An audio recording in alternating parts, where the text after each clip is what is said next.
We mentioned last week, we want truth. It closed our show. It was a huge talking point. And then what happens at Money in the Bank?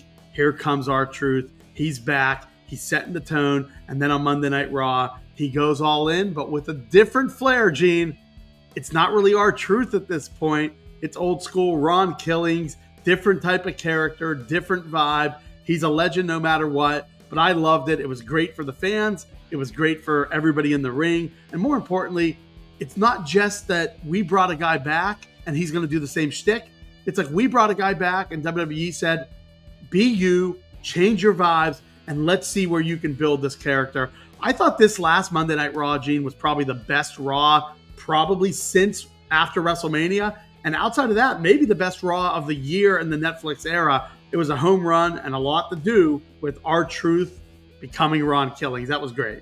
I got to stop you there. I think the Raw after Mania was clearly the best Raw of the year. We were there. That was dope.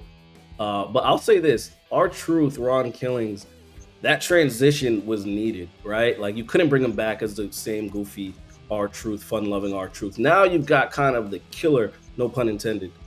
And I've been racking my brain on this. Like, if you're really going to bring R-Truth back, I feel like we're in a moment, right? Doesn't this remind you a little bit of the Daniel Bryan, the Kofi Mania?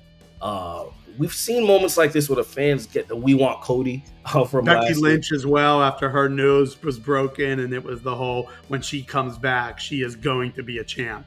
Exactly. We're in a moment where it's like the fans have voice. They've been so loud to a point where WWE's like, you know what, we're going to go all in. So now that we've got this version of Ron Killings, the serious, the put the respect on my name version of R-Truth, I feel like this might be the guy that takes that title away from Cena. This is my theory. I think all eyes were pointed on Cody Rhodes recapturing that title before the end of the year.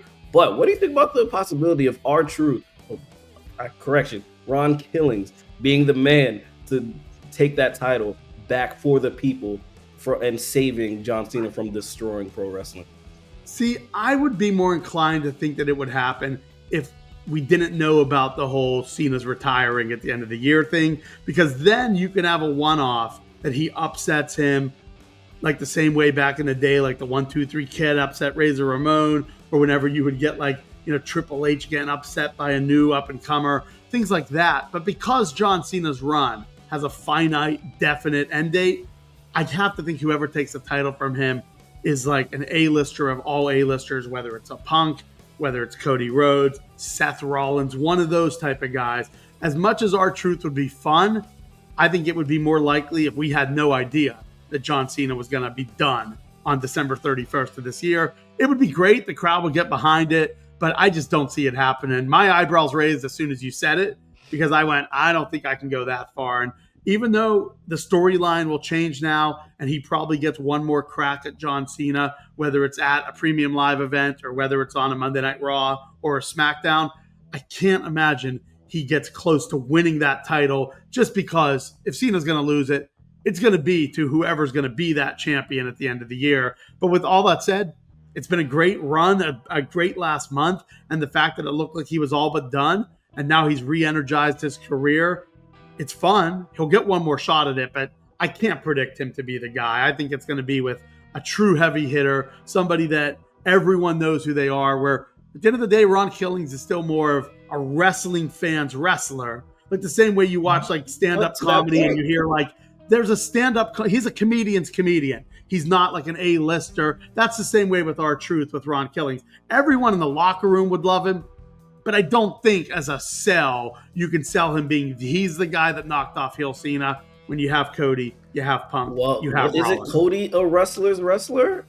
Hasn't R-Truth been with the company a little more? If I were to play devil's advocate, I could make a case R-Truth, Ron Killings has been more important to the company than Cody Rhodes. Maybe not in recent years, but overall, given the fact that he's been with the company for over 20 years. Maybe Cody's not the guy to do it. That's the one thing. I feel like a lot of us have thought that it's going to be Cody. Maybe it's not Cody. He's definitely going to get another crack at it, but there's a lot of talent on that roster, and it doesn't have to be Cody Rhodes. Cody Rhodes is going to win a world title again. Doesn't necessarily mean he has to be the one to beat Cena, but you're right. When you look at the last 15, 20 years, R-Truth has been there day in, day out, and again, it would be fun for a moment But because Cena's run is short lived and he's done in 5 months, I just don't see him being the guy.